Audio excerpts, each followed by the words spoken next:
Picture yourself wandering in prehistoric Mongolia.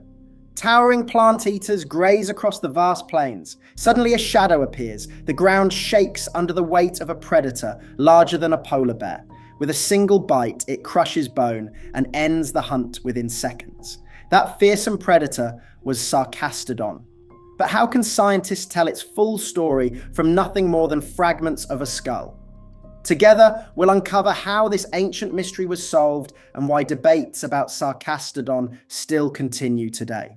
What if you found the remains of a creature that had the broad head of a bear, the fearsome teeth of a big cat, and the hunting tools of both, yet belonged to neither group? That was the puzzle facing paleontologists when strange fossils surfaced in the rock beds of Mongolia. The bones pointed to a predator, but not one that could be comfortably placed into the categories of familiar mammalian carnivores. Instead, they hinted at something more unusual, a branch of life that had left behind few living relatives to guide interpretation. When most large meat-eating mammals are unearthed, researchers expect them to fall into the order Carnivora. This taxonomic group includes dogs, cats, bears, hyenas, and just about every modern predator you can think of. Its evolutionary history is so successful that it dominates all corners of today's ecosystems. But when Sarkastodon was pulled from its stony grave, the features didn't quite fit. The jaw was narrow yet massively muscled. The teeth looked engineered for cutting flesh, but without the refinement seen in true carnivores, and the skull overall was both advanced and oddly primitive. That mismatch created immediate tension. What was this strange predator and where did it belong?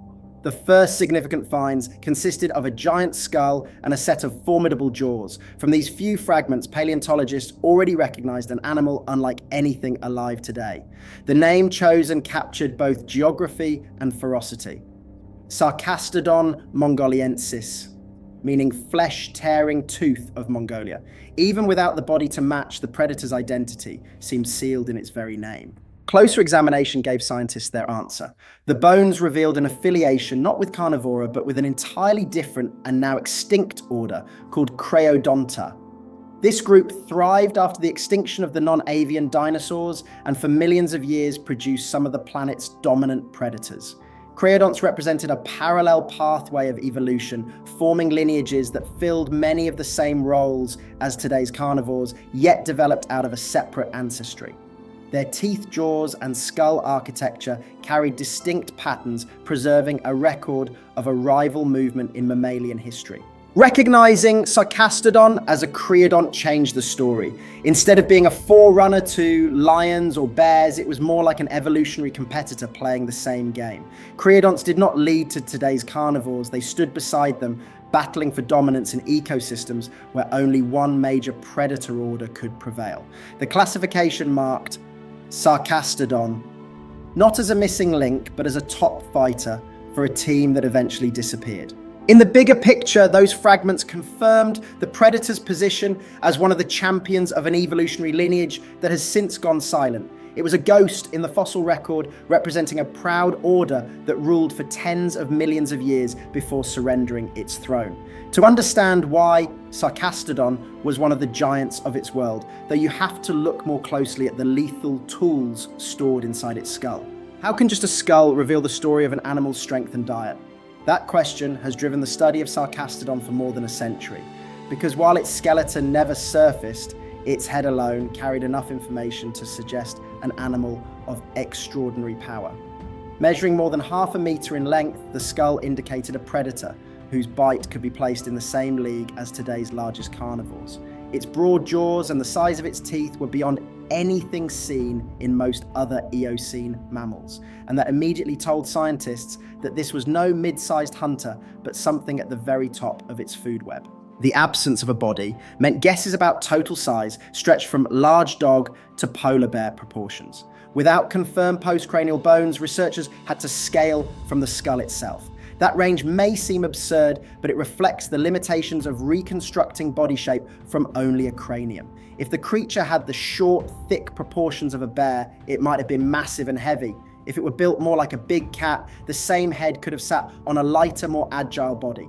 Even with this uncertainty, the one point of agreement was that the skull expressed killing power in extreme form. Its teeth told an equally clear story. Sarkastodon's carnassial blades were razor-edged, shaped to shear slabs of meat cleanly from bone, while its premolars were blocky and reinforced, designed to crush rather than slice. Very few carnivores combine these two abilities so strongly. Hyenas today crunch through bones but lack the slicing ability of cats, while big cats rip through flesh but rarely reduce bones to fragments. Sarkastodon had both. That means it was not only capable of bringing down prey, but also of consuming it in the most efficient, thorough way. Marrow, gristle, and bone would not go to waste. This prompted an important question: was such specialization a dangerous overcommitment or a sign of perfect adaptation? The answer lies in the details of the bite force reconstructions. Studies of jaw mechanics showed heavy ridges along the skull that anchored immense jaw muscles. The sagittal crest pointed upward in a tall ridge, while the zygomatic arches bulged outward, both serving as thick platforms for muscle attachment. These features together meant extraordinary leverage. When those jaws closed, the force would have been enough to splinter dense bones and end a struggle instantly. Taken together, the anatomy of Sarkastodon's skull paints it as a predator, unlike most of its contemporaries. It seems clear that its power and feeding style set it apart as a super predator, consuming carcasses as completely as possible while shaping the structure of its ecosystem. That leaves an obvious follow-up: what prey was large enough to withstand such violence? And how did the rest of the Eocene world react to a hunter with that kind of power? In the Eocene plains, who dared to cross a path with Sarkastodon, the landscape of Mongolia around 35 to 40 million years ago would not have been a quiet place. These were open stretches broken by patches of woodland dotted with massive herbivores grazing and moving in herds. Among them were brontosaurs, close relatives of modern rhinos, though some grew large enough to rival small elephants in bulk. These animals made up the weight and energy of the ecosystem, and at the top of it all was Sarkastodon, a carnivore, whose very skull suggested it specialized in tackling prey of substantial size rather than smaller, easier meals. When you picture a bear-sized predator confronting a rhinoceros-sized herbivore, you get a sense of the tension built into this ecosystem. For Sarkastodon, hunting meant wrestling with creatures that could crush bone with a single step or split a predator's ribs with a swing of their heads. This was no environment of easy hunting. It was a balance of power in which only the strongest predator could endure. Everything about Sarkastodon's dentition and jaw structure hints that it reinforced this dangerous lifestyle, leaning into strength and endurance rather than stealth alone. But it was not alone in this pursuit. Sharing these same plains was Andrewsarchus, another truly immense predator known from an oversized skull as well. The scale of Andrewsarchus suggests a rival equal to or even larger than Sarkastodon, and while their exact interactions remain unrecorded, the presence of two such giants hints at remarkable ecological pressure. Each likely targeted the same herbivores, and each would have shaped the behavior of the other. Was Sarkastodon the master of its range, or was it forced to constantly defend kills, to scavenge at times, or to retreat from a rival just as formidable? The fossil record offers no direct evidence of hunting style, but comparisons provide strong hints. Modern predators that take on animals many times their own size often do so using ambush. Like large cats, Sarkastodon may have struck from cover, relying on a crushing bite to secure its prey quickly before it could retaliate. On the other hand, the sheer size of its potential meals raises the possibility of cooperation. A single individual tackling a bronto there seems unlikely without great risk, while multiple predators working together would increase success. Whether solitary or social, the specialization of its teeth makes clear that it was unlikely to subsist on scraps. Carrion and smaller prey may have been accessible, but its anatomy points toward a life invested in big game hunting. This left Sarkastodon as an apex predator, but one tied tightly to the fortunes of enormous herbivores. Its rule depended on abundant large prey and on keeping rivals in check. For all its might, its dominance rested on an ecosystem where every piece had to remain balanced. If you were to picture Sarkastodon, what comes to mind? A hulking bear, a saber-toothed cat, or something stranger still? That question has been at the heart of every reconstruction since its discovery. The difficulty is that no one has ever found a complete skeleton. What survives are skulls, jawbones, and teeth, And while those can tell us plenty about diet and power, they leave the body plan shrouded in mystery. Without ribs, limbs, or vertebrae to guide proportions, scientists and artists have had to imagine the rest. That imagination often leans on familiar modern creatures to supply the missing details, and the results look wildly different depending on who is holding the pencil. In some reconstructions, Sarkastodon has the bulk and sluggish weight of a bear lumbering across plains with raw strength as its weapon. In others, it's painted as leaner and cat-like, ambushing its prey with bursts of speed. Both take cues from animals we know today, because without living analogues, the human mind struggles to grasp an entirely foreign form. That reliance on familiar models is not surprising, but it opens the door to speculation that can outpace the actual evidence. Paleontology has a long history of filling gaps with creative but sometimes misleading images, and Sarkastodon is a classic example of that problem. Early 20th century artwork often portrayed it like a massive lion on steroids, deep-chested, long-limbed, stalking brontotheres with the focus of a big cat. Later, as researchers leaned into the possibility of a heavier plantigrade stance, the illustrations shifted. The same skull suddenly seemed to fit a broad, wide-bodied predator closer to a bear in posture. In both eras, new reconstructions tended to reflect whichever modern creature dominated public and scientific imagination at the time.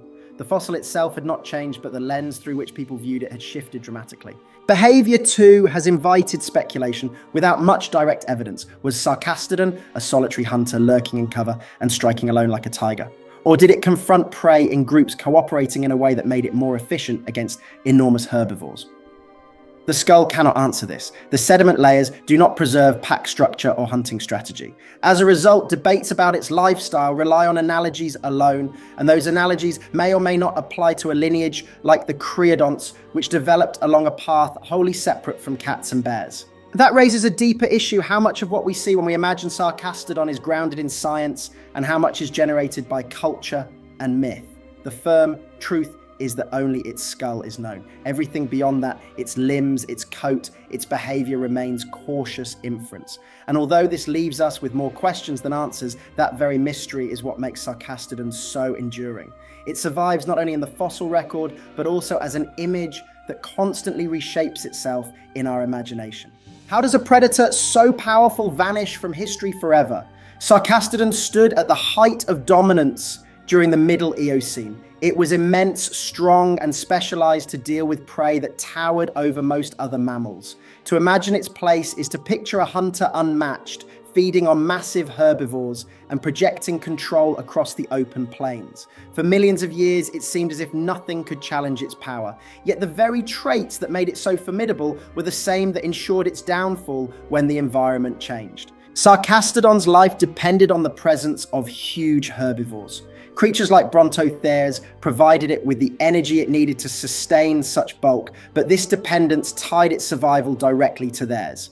When climates shifted and ecosystems began to reorganize, those vast herds dwindled and eventually disappeared. For a predator so highly specialized in taking down massive animals, this collapse left it with little alternative.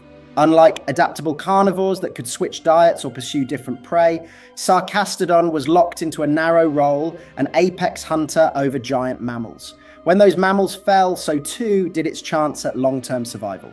At the same time, the broader group it belonged to, the Creodonta, entered its decline. Once the dominant carnivorous mammals of the Paleogene world, creodonts were gradually replaced by a more versatile order, the Carnivora. Members of Carnivora were generally smaller, lighter, and far more flexible in their habits. They could scavenge, hunt small prey, and in many cases adapt to mixed diets. This adaptability allowed them to occupy niches that remained stable even when environments underwent abrupt shifts. Unlike creodonts, they were not locked into extreme specializations, and this flexibility gave them the evolutionary edge they needed to spread and thrive. The extinction of Sarkastodon was not the story of a battle lost to an individual rival. It was the story of a lineage unable to keep pace with change. Evolution favors versatility, and Sarkastodon represented the opposite, an animal streamlined for one role so thoroughly that when the stage shifted, it had no way forward. In this way, its fate mirrors other giants throughout Earth's past, from immense amphibians of the Carboniferous to mammoths of the Ice Age, each one undone not by weakness, but by an inability to adjust when their world collapsed around them. Seeing Sarkastodon now through the broken record of its skulls tells us much more than the tale of a predator. It represents an evolutionary draft, a prototype written in bone for an apex carnivore that failed the long test of adaptability. Its legacy lives as a reminder that dominance never guarantees survival. Even the greatest rulers endure only as long as they can bend with the changing world. Sarkastodon's story shows both the power and the limits of what science can recover. From only a skull, researchers revealed bite force diet and its place as a top predator, yet its true body and lifestyle remain unknown. That tension between evidence and mystery is what keeps it alive in imagination. Even with jaws able to crush bone, survival was not guaranteed once environments shifted. Adaptability mattered more than raw strength. Its fossils remind us of science's ability to reconstruct the past, but also of its humility, accepting that some questions about vanished worlds may never be fully answered.